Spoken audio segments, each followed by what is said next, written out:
E aí, pessoal? Bom dia, né? Hoje, bom dia, né? Finalizar isso aí, fazer uma revisão rápida aqui de tudo aquilo que nós. Eu peguei as próprias questões ali, né? Das provas anteriores, CFO, soldado, beleza? Para a gente fazer essa revisão rápida aqui, e vocês vão ver que, na verdade, as questões que faremos aqui, elas chegam até mais fáceis do que aquelas que nós fizemos aqui. Eu vou ver que a prova dá para fazer tranquilamente, cara. Geralmente, você pegar ela desde 2017 ali, fazer um pente fino nela, geralmente cai uma questão de cálculo, né? Bastante teórica, né? Então, a gente tem medo das questões de cálculo, mas se acertar as 4 de física, cara, teórica, foi muito caramba. Acertando de cálculo, aí que geralmente a galera tem uma dificuldade maior, não pelo cálculo em si, multiplicar, dividir, somar, mas por lembrar a forma, né? Essa é geralmente a dificuldade pessoal. Bom, mas vamos lá então. Primeira questão que eu coloquei aqui, né, foi tirada do soldado, né, de 2022, né, questão 46, tá ali, beleza? É uma questãozinha bem tranquila, vocês estão com ela aí. Ela fala o seguinte, vamos ler ela aqui. Mariana mora em uma cidade do interior de Minas Gerais. Em suas férias, resolveu visitar os Lençóis Maranhenses, famoso por suas dunas. Ela não é? Bom, continuando aí mostra aí a figurazinha. Deixa eu só pegar o mouse aqui para eu ir descendo. Estão subindo aqui um pouquinho. Fala o seguinte. Deixa eu apagar aqui também. Devido aos altos preços dos passeios, ela resolveu utilizar seu próprio veículo. Cara, isso está acontecendo muito, né? Esse videozinho que a gente recebe geralmente, WhatsApp e tal, chega lá com o carro atolado na areia da praia. Geralmente a placa de Minas Gerais, né? É isso. Aí o carro atolou nas areias, né? Ela foi com o carro dela de passeio e o carro atolou na areia, sendo necessário um guincho para tirar o carro. Beleza? Bom, vamos lá, professor. Então deve ser porque, né, o carro que eles utilizam lá, geralmente Jeep e tal, é porque eles são mais leves, né? Cara, não é. Não é por causa disso. Então qual que é o motivo de um atolar e o outro não atolar? Cara, é o seguinte, uma questãozinha antiga, que é o seguinte, fala o seguinte, geralmente um carro, quando passa, a gente mesmo, quando faz uma trilha, passa por muitas vezes, né, em um ponto da grama, geralmente ela para de crescer, vira a trilha. Né? Um carro é a mesma coisa, onde o carro passa direto na grama, geralmente a grama para de nascer. Isso é devido ao quê? Porque toda vez que a grama começa a nascer, o carro passa e geralmente vai cortando ela. Né? Aí a pergunta é a seguinte, mas cortar, o que tem a ver isso? Falei com vocês numa matéria, né, de hidrostática, que tudo que corta e tudo que fura para afundar é pressão, cara. Sempre. É pressão. E a mesma ideia de pressão, você quer furar alguma coisa, você vai usar algo bem fininho, ponta, pontiagudo. Quanto menor a área, maior vai ser a pressão. Beleza? Então, essa questão ela tem tudo a ver com isso. Beleza? Então, quer dizer que você olha esses carros que andam na duna, por exemplo, eles têm os pneus mais largos, justamente para diminuir a pressão. Quem gosta, geralmente, vê aquelas cenas de está passando muito na National Geographic, né, que o cara fica lá na selva e tal, né, ou de algum outro lugar que ele vai ter que atravessar um lugar muito barro, etc. Eles colocam geralmente um pedaço de madeira no pé, né, ou para andar onde tem neve, por exemplo, né, eles também alargam um pouquinho ali, até que para eles esquiar, utilizar algo bem longo, por exemplo, porque eles têm que aumentar a área. Se você pisar com o pé, você afunda. Menor área, maior pressão. Então, essa ideia dessa questão então, é justamente pressão. Tá? O carro passou, aumentou a pressão naquele lugar e ele afundou. Então, a ideia é ter os pneus mais largos. Né? Então, procurando a resposta aqui, ó, o carro atolou, né? Por quê? Pressão maior, né? Sobre a areia. Devido ao quê? Menor largura, né? Mais, beleza? Não é difícil não, né? Vamos só relembrar a fórmula, já que isso aqui foi uma questão teórica, o professor tivesse que calcular. Então, você tem que lembrar o seguinte, pressão é igual a força, porém inversamente proporcional a quem que nós acabamos de ver? A área. professor, essa força ali, se fosse o carro, qual seria a força? Aí realmente seria o peso do carro, tá? É o próprio peso em cima da areia. Então, aqui nós fizemos uma questão teórica, emendamos aqui, caso fosse uma questão de cálculo, era só jogar nessa equaçãozinha aí. É força dividida pela área. Tranquilo? Então, aqui é uma questãozinha que nós vimos aí de hidrostática, tá? Está dentro de hidrostática, na nossa matéria de física. Beleza? Pressão. Não é difícil não, né? Tá vendo? Essa questão foi muito mais fácil do que o dia que eu estava passando a matéria. Né? Na verdade, eu tinha comentado sobre isso. Tranquilo, mas bora para a próxima, então. Descendo aqui.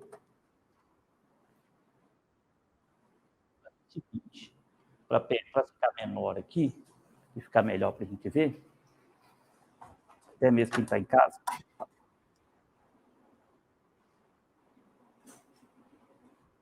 Deixa menor assim. Tá. O som tá ruim?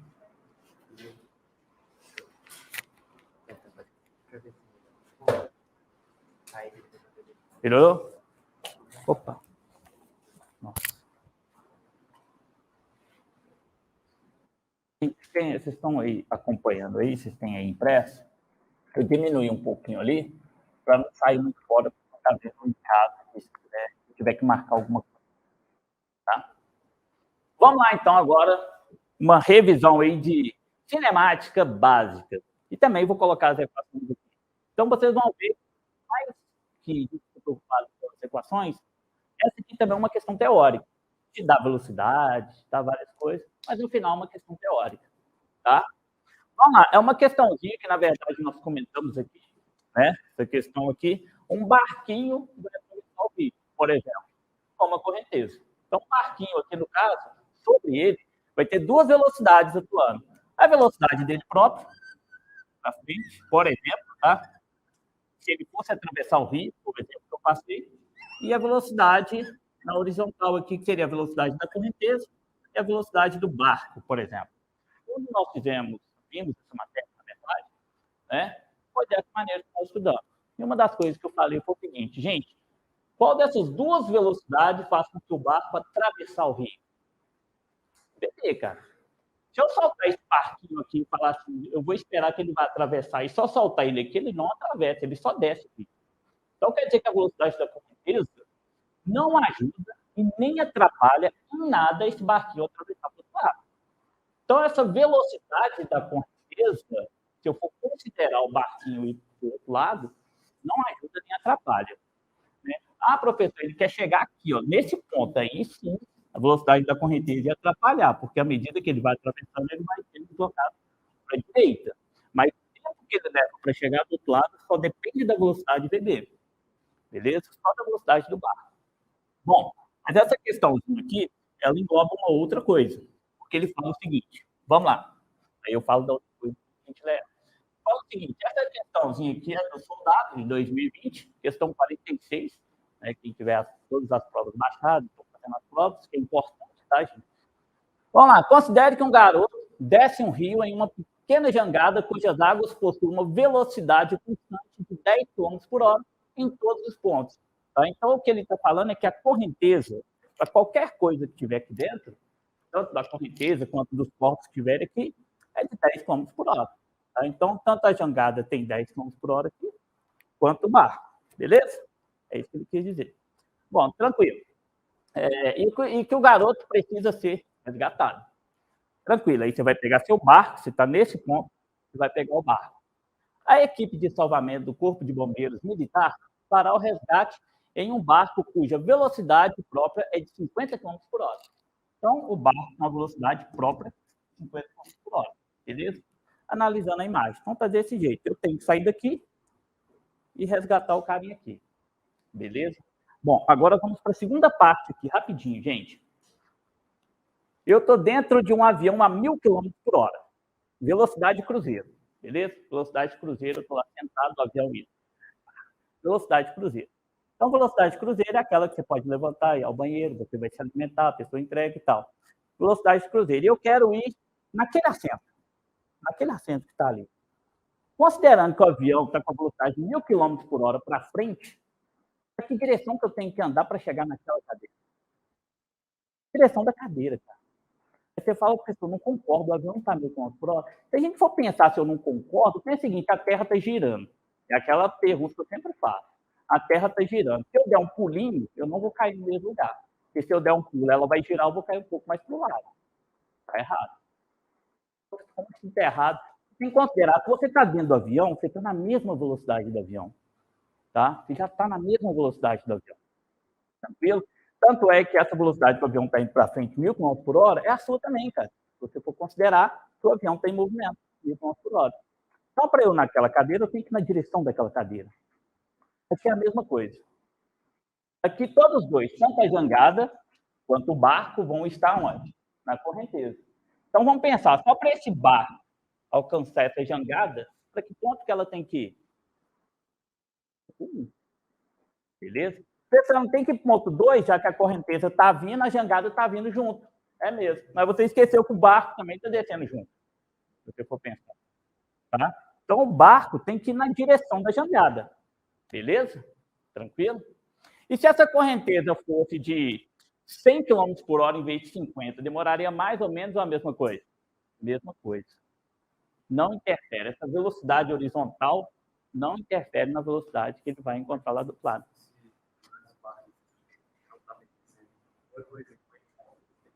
Aí sim, muito bem, exatamente, certinho. Como é que é o seu nome mesmo? Vitor. Vitor falou, se pessoa, se fosse de helicóptero, se ele tivesse de helicóptero, aí sim, o helicóptero ele deveria vir para cá. Por quê? Porque o helicóptero não está na correnteza, tá? Não está na correnteza. Então, o helicóptero ele vem aqui, e pode até ficar parado sobrevoando aqui, né? Em relação parado, em relação à terra, tá? Porque a correnteza vai empurrar e ele vai lá e resgata, beleza? Foi boa essa aí. Só mudar em vez de um barco, um helicóptero, né? Aí sim, eu iria vir para cá e esperar ele. Então, gente, vocês viram que a ideia aqui é bem tranquila, beleza? E outra, então, só procurando aqui, descendo um pouquinho aqui. Aí ele mal falar. Tá. Só descendo um pouquinho aqui, tá? Procurar as respostas aqui. Então ele tem que ir para um, beleza? Então, a resposta pode ser, considerando aí, né? A e B, beleza? E o tempo não interfere, né? Ou seja, a velocidade na horizontal, a velocidade da correnteza não vai interferir nesse tempo aí. Seria qual aí? A letra A, né? E o tempo gasto para atingir a jangada será o mesmo, com ou sem a correnteza. Tá? Letra A. Beleza até aí, gente? Não é questão, né? Estão vendo aí? Agora vamos só relembrar aqui algumas equações, caso caia uma questãozinha de cálculo, por exemplo, uma das que mais caem, tá? Em vez de qualquer vestibular, qualquer concurso, quando cai. Ó, Deus vê tudo. Essa questão, caso tivesse que calcular alguma coisa, seria Deus vê tudo, porque seria velocidade constante tanto do barco quanto da correnteza. Tá? Beleza? Distância é igual a velocidade vezes tempo. Tranquilo até aí? Agora, se for acelerado, como o próprio nome diz, se o movimento for acelerado, essa equação não é válida. Então, essa equação é para quando o movimento é constante. Movimento retilíneo uniforme. Tem um pontinho aqui, mas eu gosto de colocar só para separar. Movimento retilíneo uniforme. Falou que é acelerado, a velocidade aumenta, a velocidade diminui e tal, a gente quer usar ela. Por quê? Porque é mais fácil. Mas vai dar errado, vai ter a resposta errada. Então, essa aqui é quando não tem aceleração. A velocidade não aumenta nem diminui. Beleza? Agora, pessoal, se tiver aceleração, se a velocidade for aumentando com o tempo, aí nós temos viva ou voo atrás do toco. Velocidade final é igual a velocidade inicial mais a aceleração vezes tempo. Tá? Deitado vento TV até a meia-noite. Beleza? Distância é igual a velocidade inicial vezes tempo mais a aceleração vezes o tempo ao quadrado dividido por 2. E por último, vovô e vovó com 2 em cima, mais 2 amigas. Beleza? Velocidade final ao quadrado é igual a velocidade inicial ao quadrado mais 2 vezes a aceleração vezes a distância. Isso aqui é para o movimento variado. Tá? Movimento variado. Quando tem movimento variado, quando tem aceleração. Está vendo que nas 3 equações eu tenho aceleração. Professor, qual das 3 eu vou utilizar? Cara, depende. Se quer velocidade final e te deu aceleração tempo, e velocidade inicial é essa. Vocês estão vendo que cada uma tem uma grandeza que não tem na outra, e vice-versa. Então, por exemplo, você quer calcular a distância. Beleza, quero calcular a distância. Vou fazer adesivo, vou atrás do tubo. Como, velho? Não tem nem distância naquela equação. Então, seria essa ou essa? Aí, a questão escolhe a equação que você vai usar. Não é você que escolhe, é a questão. Tá? Então, tá aí. Uma revisão que nós fizemos aí de hidrostática e uma revisão rápida aí de movimento. Beleza? Cinemática. Tranquilo? Caso caia alguma questão que exige cálculo, tá ali. Tá? Bom, beleza. Vamos para a próxima. Opa, é porque a televisão tá para lá. Ah, é? O Vitor, por que o tempo será o mesmo? Você está falando dessa resposta aqui, né? O tempo mesmo, né?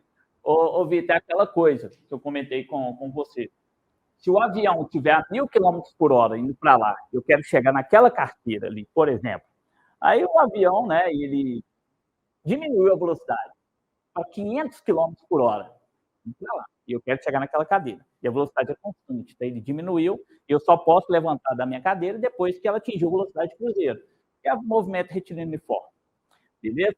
Então, ele tanto estando a 1.000 km por hora, quanto a 500 km por hora com velocidade constante, na verdade, se as janelas do avião estiverem fechadas, se eu estiver dormindo, quando eu acordo, eu fico na dúvida se o avião chegou ou não, né? Se ele já está parado ou não.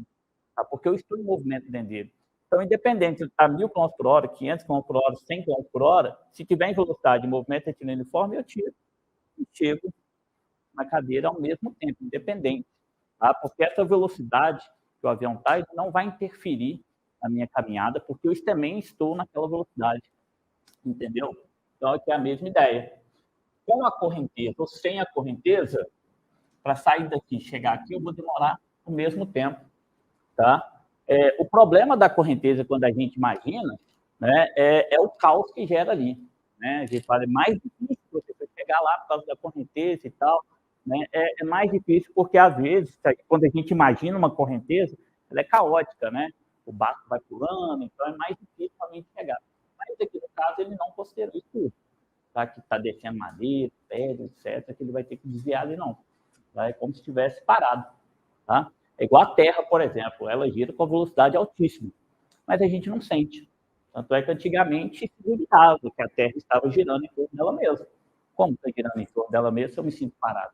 Seria a mesma coisa. Tá? É como se estivessem parados em relação ao outro.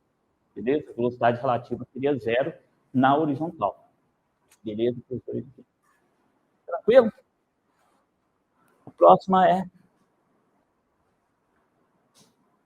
a mesma pergunta ali. Tá. Ô, Fernando, então, eu respondendo aqui o Vitor, eu acho que eu te respondi também. Tranquilo? Independente dessa correnteza, né, a trajetória seria 1, qualquer jeito. Beleza? Agora, essa correnteza vai ser igual para os dois. Beleza? Essa correnteza ali vai ser igual para os dois. Então, acaba que essa correnteza não interfere, tá, no movimento, que um vai ter que chegar no outro. Entendeu até aí? Eu acho que respondendo o Vitor aí, eu te respondi. Vamos lá, questão. No meu caso aqui, né, para vocês é a terceira, no meu caso é do CFO de 2021. Beleza? É uma questão aí que envolve lei de Newton, para a gente fazer uma revisãozinha aqui de lei de Newton. Só para tá aqui. Lei de Newton. Para apagar aqui para um espaço maior. Tá? Vou colocar aqui também. Vamos lá. Newton cabuloso aí, né? Tem 3 leis, né? Primeira lei, inércia. Um corpo, quando está parado, ele tem uma tendência a permanecer parado. Um corpo em movimento tem a tendência a permanecer em movimento. Pronto. Tanto é que para você colocar algo parado em movimento, você tem que fazer uma força. E vice-versa, se ele estiver em movimento e quer parar, ele tem que fazer uma força. Para tirar da inércia, tem que ter uma força. Mas se não tem força, ele continua na inércia. Parado ou em movimento, retilíneo e forma. Quando eu falo não ter força, é força resultante, tá, gente? Porque peso sempre vai existir, tá? É uma das forças que sempre vai ter, beleza? E no meu caso, para estar parado, eu tenho o peso vertical para baixo, mas tem a normal vertical para cima, porque eu pressiono o chão reage no normal. Segunda lei, beleza. Quando está acelerado, quando ele está acelerado, aí sim, a força resultante é de zero.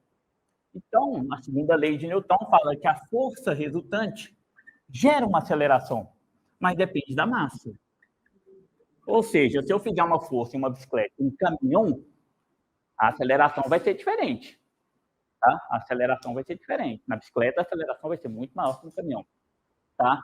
Do mesmo jeito que a inércia tem a ver com a massa. Quanto maior a massa, maior a sua inércia. Maior a sua vontade de ficar daquele jeito. Um caminhão. A vontade do caminhão em ficar parado é muito maior que a da bicicleta. Tem que fazer uma força muito maior no caminhão para tirar ele da inércia. Então, a massa é uma propriedade da inércia. Maior a massa, maior a sua inércia. Quanto menor a massa, menor a sua inércia. Beleza? Então, vamos lá. E a segunda lei fala isso. Se tiver acelerado, tem uma força resultante. Se não tiver, ela tem que dar zero. E a terceira lei, ação e reação. Beleza? Se eu faço uma força na parede para o meu lado esquerdo, ela reage com a mesma força, porém, para o meu lado direito. Tá? Sempre tem o mesmo modo, sempre tem a mesma direção, porém sentidos opostos. Isso é simples, gente. Não tem o pessoa aí, se for um caminhão batendo, sei lá, num carrinho de brinquedo, a força é a mesma. Igualzinho. Tá? A gente acha que o do caminhão é sempre maior pelo tamanho, mas não sol e terra, ação e reação. Mesma força. Sentidos opostos sempre. Não esqueçam disso. Beleza? Bom, então vamos lá. A situação aqui dessa questão é a seguinte. Vamos lá comigo. Durante um resgate em um edifício, bombeiros descem com um objeto na vertical pressionando contra a parede. Nessa descida, o objeto escorrega com velocidade o quê?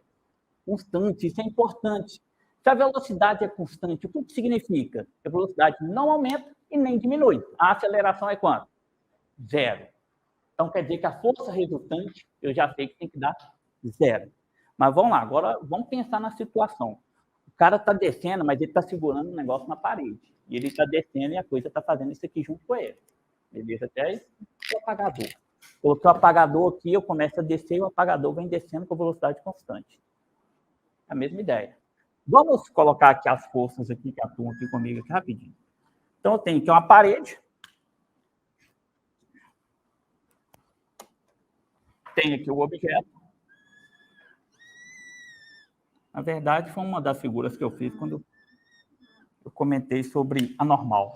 Então, aqui eu tenho o objeto. Beleza? Bom, é igual apagador. Esse objeto é o apagador. Se eu colocar ele aqui na parede e soltar ele, escorrega. Cai aumentando a sua velocidade. Mas para ele não escorregar, por exemplo, eu coloco o dedo e pressiono. Tranquilo? Então, vou desenhar aqui um vetor como se eu estivesse pressionando o meu dedo. É o que o bombeiro está fazendo, está segurando ele na parede.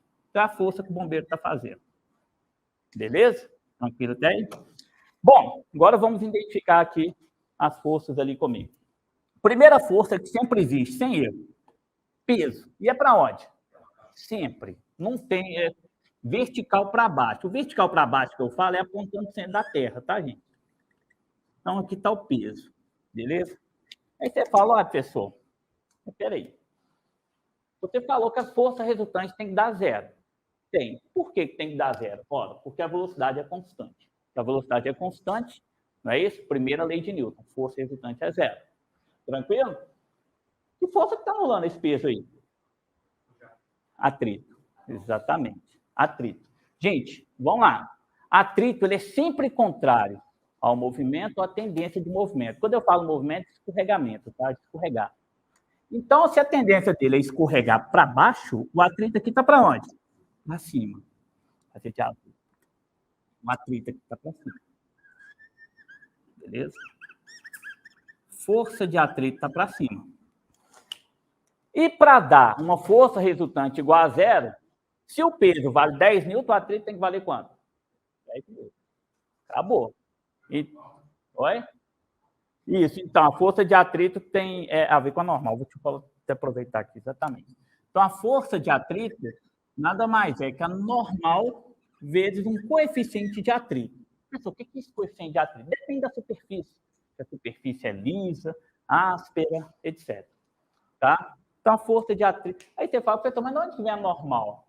A normal, ela é a reação à compressão. A normal sempre faz 90 graus para a superfície. Se eu estou pressionando o apagador para lá, a normal sempre 90 graus para a superfície. Aqui estaria normal. Tá? Aí a normal.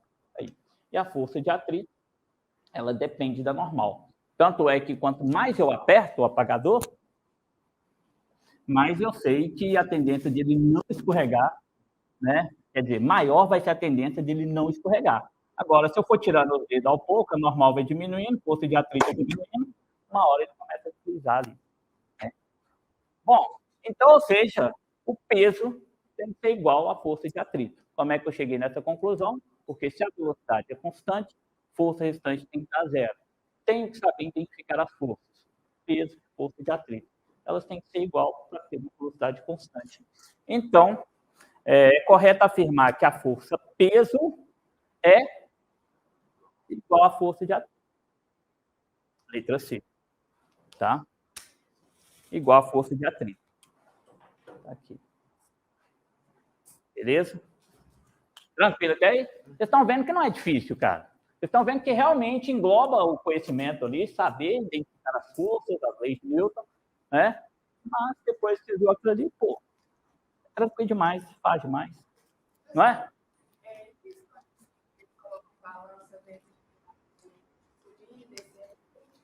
Então, vamos lá. A gente pode pensar o seguinte, vamos pensar, em vez de cálculo direto, vamos pensar da maneira teórica. Tá? Vamos lá, inércia. A inércia do corpo é a tendência dele permanecer parado. E a balança marca como? Vamos colocar aquela balança de chão que nós estamos acostumados para medir a nossa massa. Né? Que a gente fala que está medindo o piso quando entra, mas você está medindo a sua massa. Então, ela marca o tanto que você pressiona ela. Beleza? Proporcional à normal. Na verdade, né, ela marca basicamente a normal. Tá? No caso, dividido por 10 aí, porque é pegar massa. Aí o que acontece? Eu subi na balança, subi. Então ela vai marcar certinho a minha massa, porque está todo o meu peso vertical para baixo, então ela vai marcar normal. Normal igual peso, beleza. Agora vamos pensar no elevador e na inércia, para ser mais fácil, sem ser a nível de cálculo. Quando o elevador começa a subir, a tendência do seu corpo é permanecer parado ou subir com o elevador? Permanecer parado, inércia. Então, quando o elevador começa a subir, seu corpo quer ficar parado. Então, você acaba que você pressiona mais o chão. Então, muita gente fala, nossa, parece que o meu estômago foi nos pés. Tem gente que até comenta isso. Por quê? Porque a tendência do seu corpo é permanecer parado. Então, quando o elevador começa a subir acelerado, você pressiona mais o chão, então ela marca um valor maior. Mas, no meio do caminho, quando tiver com velocidade constante, ela marca o valor normal. Agora, vamos imaginar, chegou no andar que você quer. Quando chega lá, você está em movimento com o elevador e o elevador para. A tendência do seu corpo é permanecer em movimento ou parar junto? Permanecer em movimento. Então, você meio que sobe um pouquinho em relação ao chão. Óbvio que você não desprende do chão. Se você estiver muito rápido, você desprende. Se alguma coisa estiver jogando muito rápido, se parar, você continua indo. Vai embora. É assim que acontece também com o estilingue, né? Você puxa, tá, o estilingue estica, acelera, chega uma hora que o estilingue não vai mais, mas a pedra continua indo. Né? Então, o elevador sobe quando para, a tendência seu corpo é continuar subindo. Então, você meio que diminui isso ao normal, você desprende um pouco do chão. Óbvio que você não sai do chão, porque senão o normal seria zero. Você não desprende do chão. Então, ela marca um valor menor. E você pode pensar no contrário. Professor, e se for descendo? Você está em cima do elevador. Apertou para descer. Quando o chão começa a descer do elevador, sua tendência é permanecer parado. Você desprende um pouquinho do chão, vamos dizer assim, né? Você não desprende, né? Você entendeu, né? Aí acaba que ela marca um valor menor. Aí quando ela vai chegar lá embaixo, ela tem que parar. Quando o chão para, o corpo tende a descer. Então, pensando na inércia, você sabe se a balança marca um valor maior ou menor. Professor, mas se tiver que calcular, nada. Se tiver que calcular, você pega a aceleração do elevador mais a gravidade e joga aqui, você soma, tá? Se for aumentar o peso, ou se for aumentar o valor pela massa. Se for diminuir, você subtrai. Vamos lá, então. Próxima. Opa.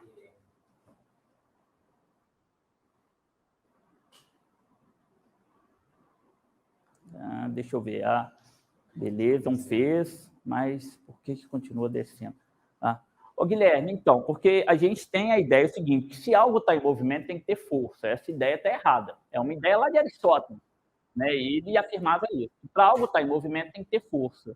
Mas Newton, né, juntamente com Galileu, comprovou que isso não necessariamente, tá? É igual, por exemplo, o pincel. Se eu jogo o pincel para frente, ele continua indo para frente, mas ninguém está empurrando ele. Por que ele continua indo para frente se ninguém está empurrando? Inércia. Tá? Então, aqui no caso, aqui, por exemplo, o apagador ele desce com velocidade constante. Para ele descer com velocidade constante, eu teria o peso dele, tá? E a força da atrito para cima. Mas para a velocidade ser constante, essa força resultante tem que ser zero. Tá? A força resultante ser zero, então o peso que está para baixo tem que anular com a força de atrito que estaria para cima. Tá? Então, quando a força resultante é zero, ou o corpo está em movimento retilíneo-uniforme, força resultante igual a zero. Essa que é a primeira lei de Newton, tá? Quando a força resultante igual a zero, ou ele está em repouso, que é o que todo mundo imagina, todo mundo quer marcar, tá? Mas esse porém aqui, o movimento retilíneo-uniforme. Isso é um referencial inercial que a gente fala. O que acontece aqui, acontece aqui. É a mesma coisa. É a ideia do avião que eu estava comentando com vocês. O avião a 1.000 km por hora, ou ele parado, para eu chegar naquela carteira, eu tenho que andar em direção a ela.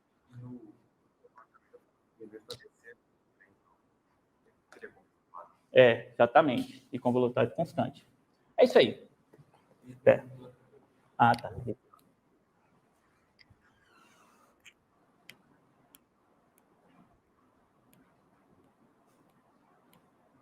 Isso. Muito bem, Guilherme. Exatamente. Se ele tiver que, no momento que ele tiver que parar, vai ter que atuar uma força nele, tá? Tipo, sei lá, poder chegar no chão, ou então alguém puxar a corda, tipo assim, opa, tá descendo muito rápido. E alguém trava a corda ali, entendeu? É isso aí. Então, para mudar a velocidade, tanto para aumentar quanto para diminuir, tem que ter uma força. Isso aí. Próxima. Aí, agora nós vamos para energia. Energia mecânica. Vamos lá. Gente, energia mecânica. Nós temos 3 tipos de energia mecânica a nível de ensino médio, né? Que é o que vai cair para vocês em prova, né? 3 tipos de energia mecânica. A energia mecânica, tá? Vou colocar como EM ali, é a soma de 3 energias. É a energia potencial, mas a energia potencial são duas, né? A energia potencial gravitacional, a energia potencial elástica e a energia cinética. Beleza? Vamos lá, cada uma aqui. Energia cinética tem a ver com o que mesmo? Movimento, velocidade. Potencial gravitacional tem a ver com o quê? Altura. E a elástica, deformação. Algo que deforma e volta para o estado natural. Tem que lembrar disso. Se eu pegar um pedaço de ferro, por exemplo, dobrar ele e ele ficar daquele jeito, não foi energia potencial elástica ali armazenada, não. Tá? Ela foi utilizada para ter uma deformação permanente. Beleza? Então, energia potencial elástica, aquela coisa tem que voltar para o seu estado natural. Beleza? Não pode ser uma deformação permanente. Então, isso é energia mecânica. É a soma dessas 3. Beleza? Tranquilo até aí? Vamos lá para essa questãozinha aqui, então. Que muita gente tem dúvida em uma parte dela. Tá? Que é a seguinte. Durante um passeio, em um dado trecho, um carro sobe uma ladeira mantendo a velocidade constante. Cara, isso é importante. Mantendo a velocidade constante. Vamos lá. Falou de velocidade. Está falando de qual energia? Cinética. Se a velocidade é constante, a energia cinética aumenta, diminui ou não altera? Não altera. Porque para alterar a energia cinética, eu tenho que alterar a velocidade. Viu que a velocidade é constante? Energia cinética constante. Então, eu já sei. Só dali que a energia cinética é constante. Beleza até aí? Tranquilo? Vamos continuar aqui. E a energia potencial nula é o referencial do chão. Está até escrito aqui. Beleza? Tranquilo? Vamos lá, então. O carrinho aqui, ele vai subindo essa ladeira. Se ele vai subindo a ladeira, o que acontece com a energia potencial gravitacional? Energia potencial gravitacional, ela aumenta. Beleza? Ela aumenta. Tranquilo até aí? E a energia potencial elástica não tem aqui nessa questão. Não tem nenhuma mola, não tem nada ali que vai deformar e armazenar energia de maneira potencial elástica. Então, vamos lá. Então, energia potencial elástica, nesse caso, não tem. Então, a energia mecânica nessa situação é a energia potencial gravitacional mais a energia cinética. Beleza até aí? Vamos lá para a última parte, que muita gente tem dúvida. A energia cinética não muda, não aumenta nem diminui. Mas a potencial gravitacional o quê? Aumenta. Se esse carinha aumenta, a energia mecânica o quê? Aumenta. Tá? A energia mecânica vai aumentando. Então, ou seja, vamos lá. Primeiro que ele quer saber energia potencial. Energia potencial o quê? Aumenta. Então, com isso, eu já eliminei a B. Beleza? A energia cinética, constante. Com isso, eu já eliminei a A. Não é isso? E, por último, a energia mecânica do carro. O que acontece? Aumenta. Então, não é difícil, né? Vocês viram que é bem tranquilo. Ou seja, essa questão é lembrar que energia mecânica é essas três aí. Tarados por fórmula, vamos lá. Energia cinética é a massa vezes a velocidade ao quadrado dividido por 2. Beleza? Ah, e outra coisa. Unidade de medida de energia e trabalho é dada em joules. Tá? Energia potencial gravitacional. Massa vezes a gravidade vezes a altura. E a energia potencial elástica. Constante elástica, K, vezes x ao quadrado dividido por 2. X é a deformação, tá? É o tanto que eu estico. Beleza? Todas essas equações é dada em joule. Tranquilo?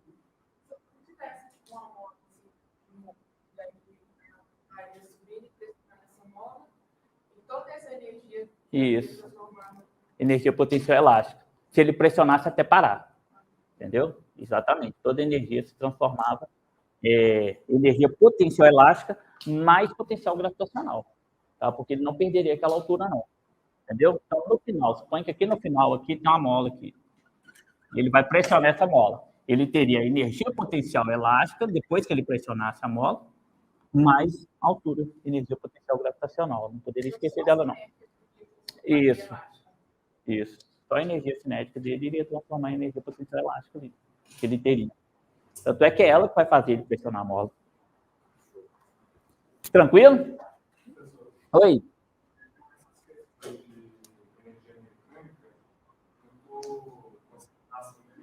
Isso. Como é que eu vou saber quando é uma questão tipo essa de variação e quando é uma questão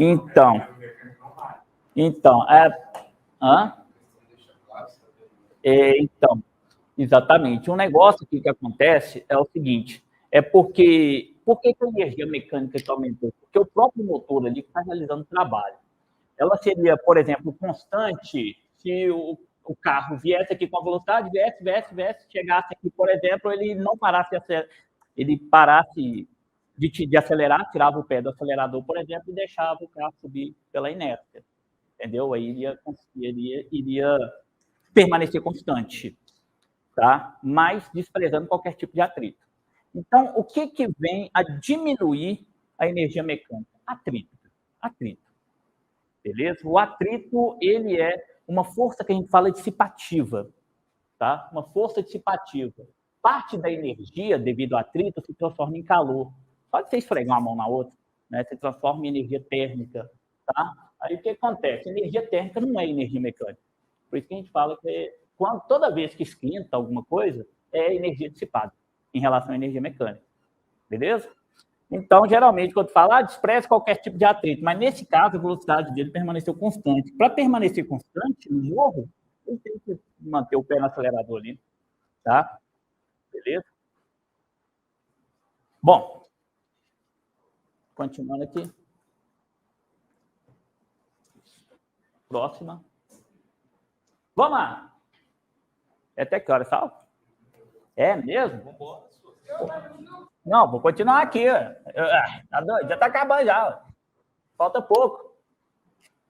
Tem que lembrar que eu perdi aí 10 minutinhos aí. Esse biólogo é foda, né, velho? Tá vendo? Biólogo é foda. Eles é doido para entrar na exata. Mas não vão deixar. Vamos lá, gente. 2020.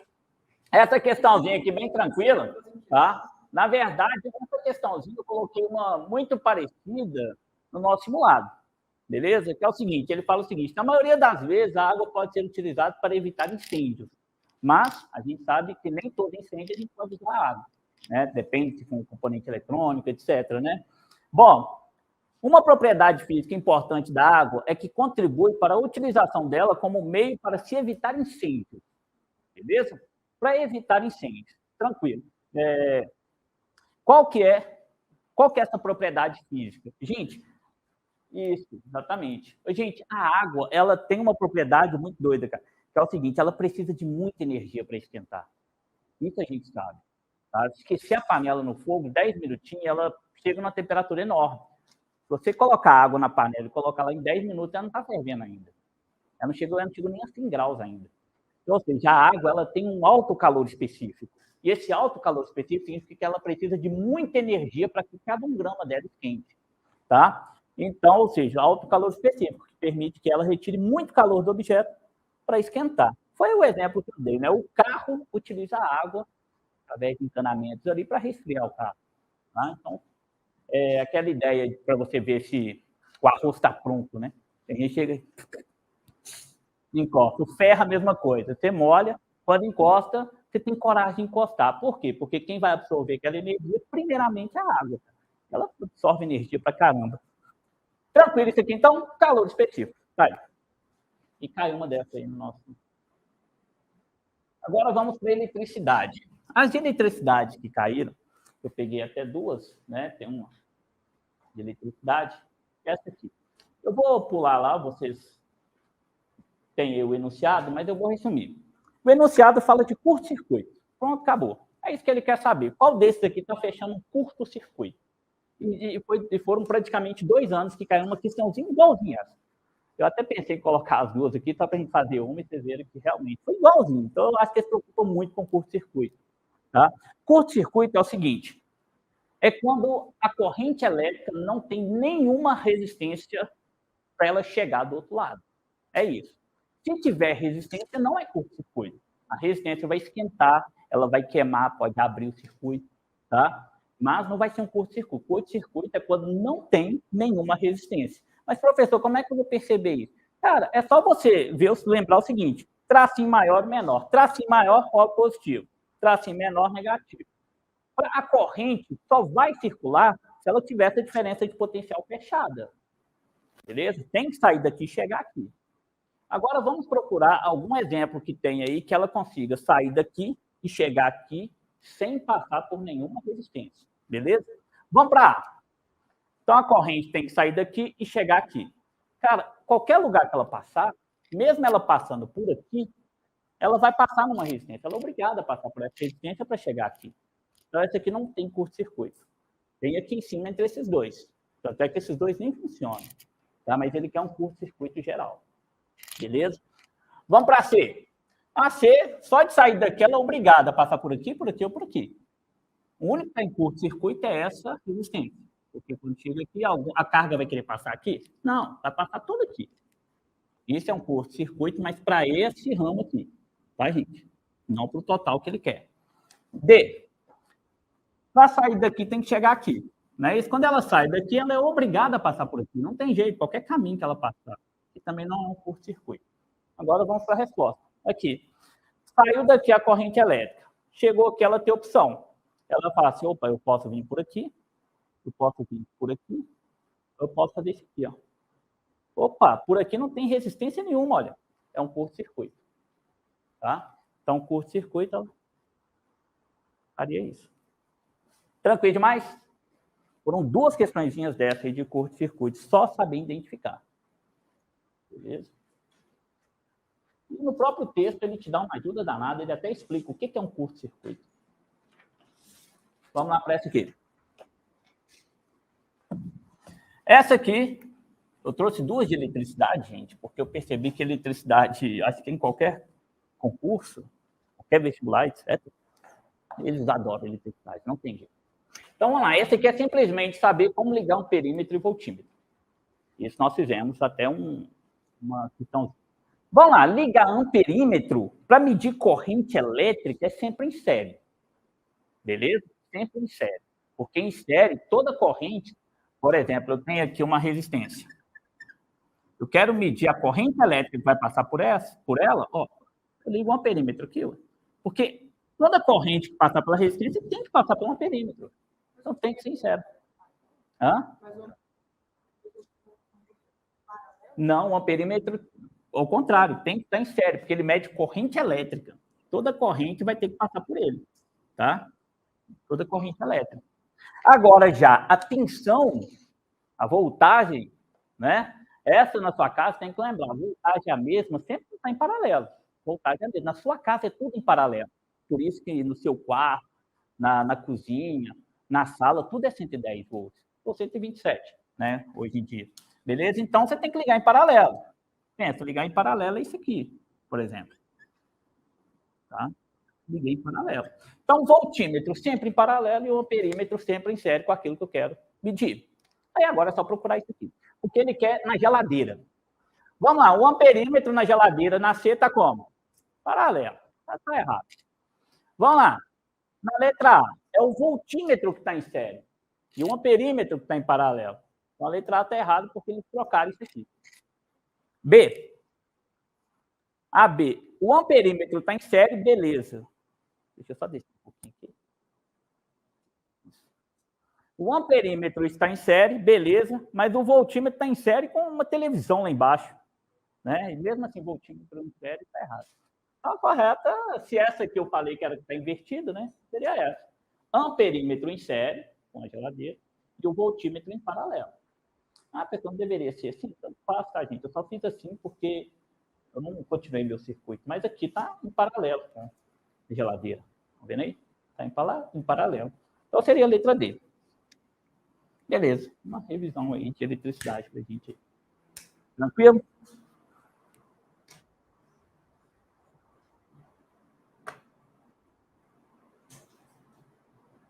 Isso, Guilherme. Ligar em paralelo para saber a diferença de potencial. Beleza? Diferença de potencial. Tensão. Tá?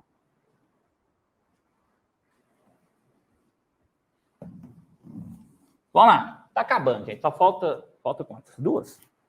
Para acabar? Não é? Perfeito. Só falta duas aqui para acabar. Vamos lá. Das últimas matérias que nós vimos, né? Ótica.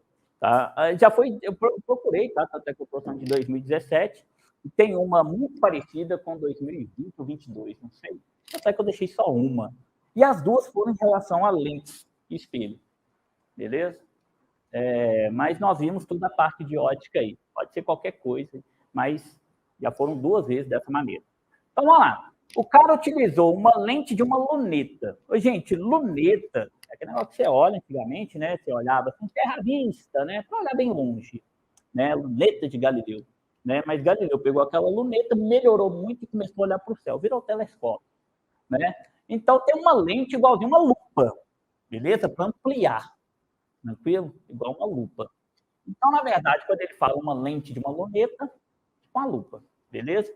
Para projetar imagem de seu celular na parede branca de seu quarto, beleza? Gente, toda imagem projetada, isso tem que lembrar, toda imagem que é projetada igual essa, é uma imagem real. Toda imagem projetada. Eu não consigo projetar imagem virtual. Só consigo projetar imagem real. E toda imagem real, ela é invertida. É de cabeça para baixo. Beleza? Então, eu consigo projetar a imagem real. Então, se ele projetou uma imagem, ela só pode ser real. Beleza? Então, aí já elimina aí uma imagem virtual e a direta aqui também, porque toda imagem real ela é invertida. Tá? Agora, vamos lá. Então, fica entre A e B. Beleza? Porque toda imagem real é invertida. Beleza? Então, essas duas aqui pode ser. Tranquilo até aí? Mas vamos lá. Outra coisa. Qual tipo de lente que projeta a imagem? É sempre uma lente convergente. Os nossos olhos têm uma lente dessa. Esse projetor tem uma lente dessa. E só lembrando, uma lente convergente, ela é pontiaguda, tá? E gordinha no meio e pontiaguda nas bordas. Isso é importante saber, porque a outra questão que eu comentei com vocês, acho que em 2020 ou 2022, perguntou isso. É uma lente convergente com bordas finas. Bordas finas, tá? Então, é uma lente convergente e ela é a única que projeta imagem real, tá?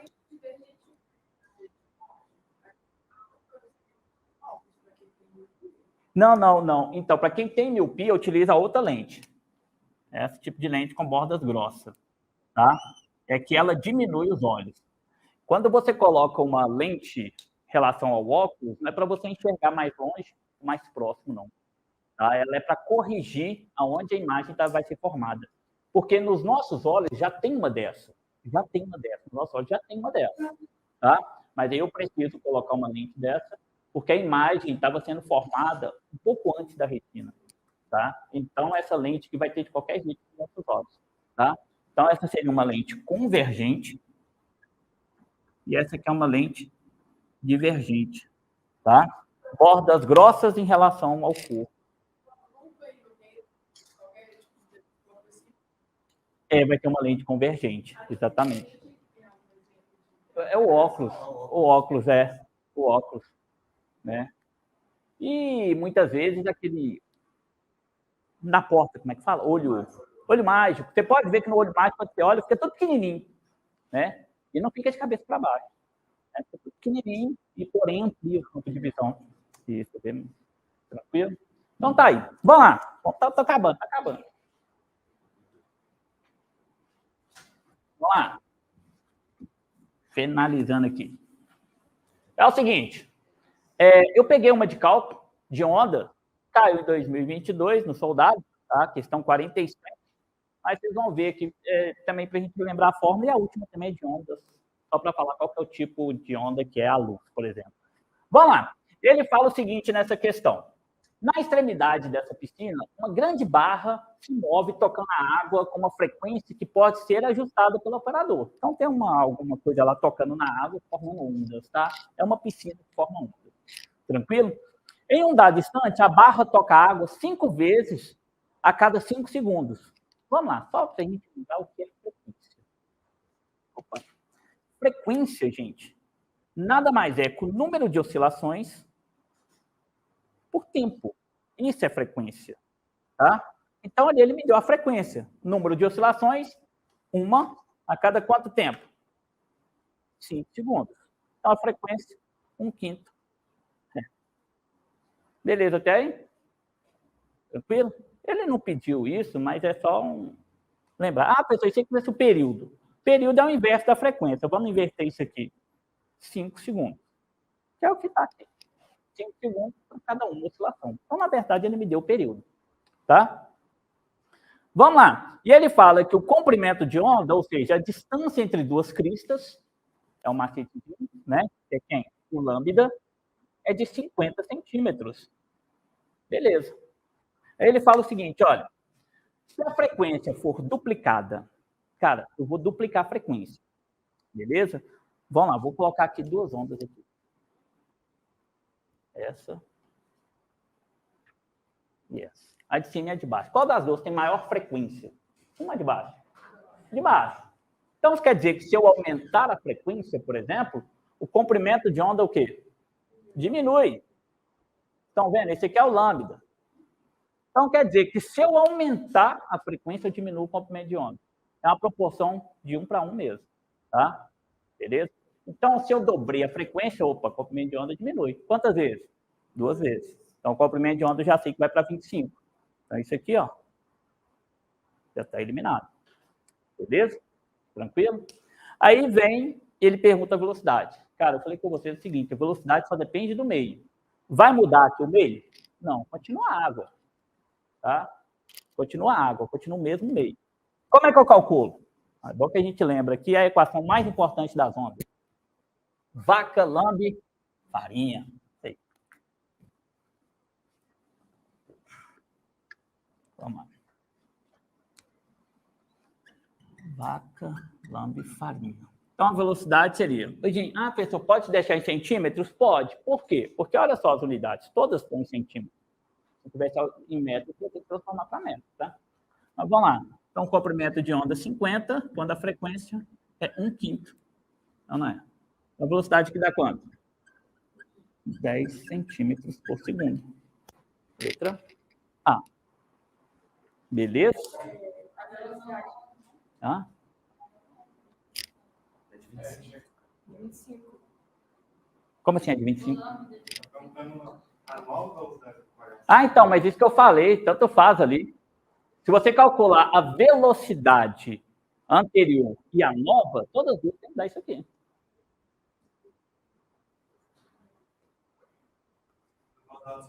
Porque pensa o seguinte, aqui vai para quanto? Vamos lá, velocidade é igual. Aqui vai para quanto? 25. Porém, a frequência dobra. 2/5. Frequência dobra, está aqui no texto. Se calculando isso aqui, vai dar quanto? Dá 10. Então, ou seja, 10 centímetros. Eu falei com vocês o seguinte, tanto é que tinha uma observação lá no PowerPoint. Tinha a observação, tá lá, a velocidade só depende do meio. Se o meio não muda, a velocidade não muda. A velocidade não muda. Mesmo mudando a frequência, tá? A velocidade não muda. Beleza? Mas tanto faz fazer com as duas, tá? Tranquilo? Vamos fechar aqui. Só mais uma de onda, só para lembrar a onda aqui. E essa aqui não tem cálculo nem nada, essa aqui é básica, só dá a resposta mesmo. Ele fala o seguinte, infravermelho, ultravioleta, essas ondas que vêm do Sol. Essas ondas que vêm do Sol e chegam até a Terra, passa pelo vácuo. A única onda que consegue passar pelo vácuo, qual que é? Eletromagnética. Acabou? Beleza? Eletromagnética. E toda onda eletromagnética é transversal. A única onda longitudinal... A única não, tá, gente? Então, são várias. Você pode ter várias, mas aqui mais no nosso dia a dia é o som. Onda longitudinal vai assim. A transversal, assim. Beleza? Acabou. Essa foi a nossa última aula, foi esses tipos de onda, né? Vocês viram que é bem tranquilo. Parece até muito mais fácil do que tanto que a gente ficou estudando, né? Mas só ficou mais fácil porque nós estudamos. Né? Não tem jeito. É isso aí, pessoal. Vai dar tudo certo. Vocês vão ver. Vocês estão bem preparados, não é isso? É isso aí. Estou com vocês aí. Né? Espero ter ajudado vocês bastante nessa caminhada aí. Né? Espero que faça a diferença. Tranquilo demais? É isso aí, pessoal. Grande abraço para vocês. Boa prova. Né? Vocês são os caras, velho. Estudaram aí as férias inteiras.